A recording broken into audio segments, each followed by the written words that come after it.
이슈K 시간입니다. 식당이나 숙박업소에 예약하고 물품 대리 구매를 유도한 뒤 잠적하는 걸 노쇼 사기라고 합니다. 최근 불경기에 이런 노쇼 사기가 기승을 부리면서 자영업자 고충이 큰데요. 명절을 앞두고 불안감을 더하고 있습니다. 전한균 전북소상공인연합회 고문과 함께 노쇼 사기 양상과 대처법 살펴봅니다. 어서 오세요. 네, 안녕하십니까. 네.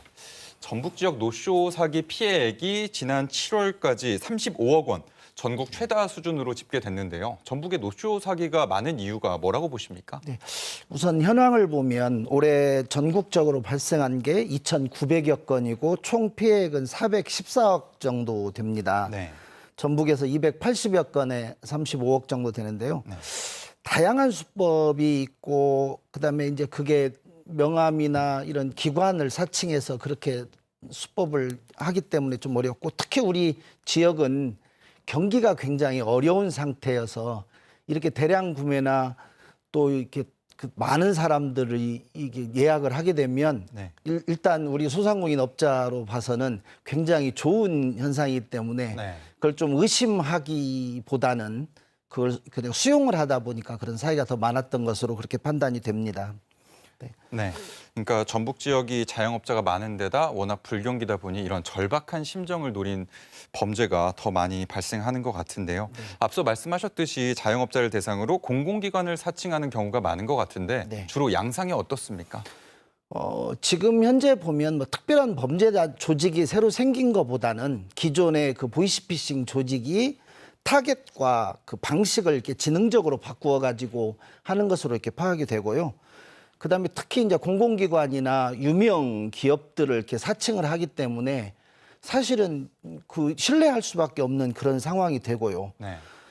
그런데 지금 상황을 보면 이제 취급하지 않는 물품을 대리 구매해 달라는 식으로 예약을 하고, 또 그다음에 재고가 없는 물품을 요청을 하면서 저가로 구매할 수 있는 곳을 안내하겠다 하는 식으로 해서 선결제를 유도하는 식으로 그렇게 하죠. 그러니까 1단계는 신뢰성을 확보시켜 놓고 그다음에 2단계는 그런 것들을 이용해서 돈을 갈취하는 이런 방법이라고 보여집니다. 네.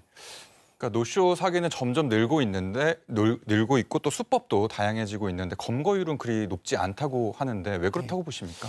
지금 보면 우선 이 범죄가 그 업무 방해죄에 해당이 된다고 그렇게 알고 있고요. 네. 최근에 이제 중간관리책이 검거가 돼가지고 전국적으로 보면 22건에 81명, 검거율이 0.7%밖에 안 됩니다. 네. 근데 그런 이유 중에 하나는 일단 해외의 점조직으로 이렇게 구성이 돼 있다, 이런 것들이 있는 것 같고요. 그다음에 명함과 신분증을 이렇게 위조하기 때문에 신분 확인하기가 상당히 쉽지가 않은 그런 거죠. 그러니까 이런 경우에는 우리 뭐 소상공인들이 사실은 쉽게 어떻게 판단하기는 쉽지 않은 것으로 이렇게 생각이 되고, 그렇게 검거가 쉽지 않은 상황을 이겨내기 위해서는 경찰이 좀 신속하게 전담반을 꾸려서 대비책을 좀 세우는 것이 옳지 않을까 하는 생각을 해봅니다. 네, 이렇게 검거율이 낮다 보니 피해 환수도 어려울 테고, 그렇습니다. 그렇다면 무엇보다 사기 수법에 걸려들지 않는 게 최선일 것 같은데 노쇼 사기인지 아닌지 구별하는 법이나 예방법은 무엇이 있습니까? 우선 구별 방법은 보면 국제 전화로 오는 것은 무조건 의심을 해야 되고요. 네. 그다음에 급하게 처리를 요청하거나, 그다음에 주차 같은 거 이런 거 기본적인 것도 이렇게 묻지 않고 그 대다수 인원이 예약을 한다라든가 이런 것들은 조금 의심해 보여야 될 만한 그런 상황이라고 생각이 됩니다. 그다음에 물품을 추가로 이렇게 요청을 한다든가, 그다음에 상대방이 보내준 명함이나 신분증이라고 해도 그런 걸 다시 한번 확인해 보는, 직접 본인이 전화를 해서 확인하는 그런 것도 필요하고요. 그다음에 이제 선결제 등을 요구하면 일단 의심을 해봐야 된다, 이런 것들이 있습니다.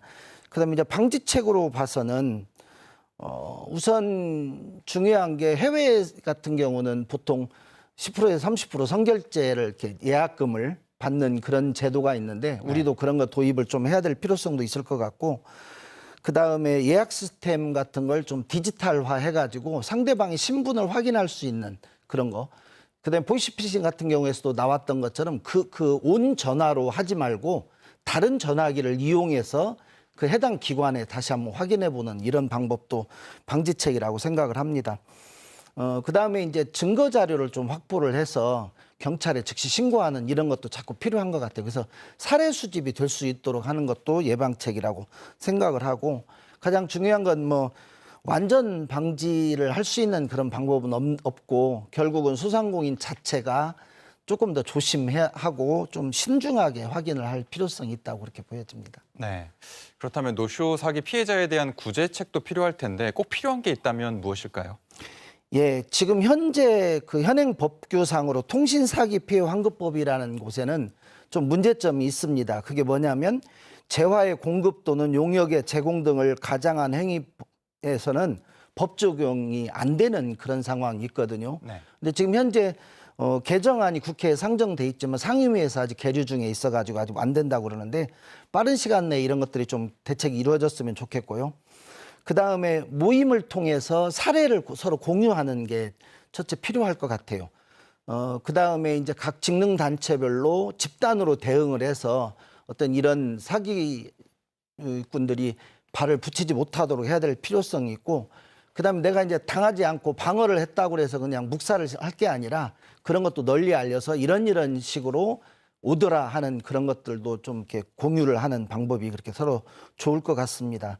물론 아까도 말씀드렸지만 운영 그 정책의 차별화라든가, 그다음에 선결제 취소 시에 페널티를 물린다든가 하는 그런 유연적인 정책이 좀 필요하긴 하는데, 이런 것은 이제 법적인 제재가 좀 뒤따라야 될 그런 상황이고요.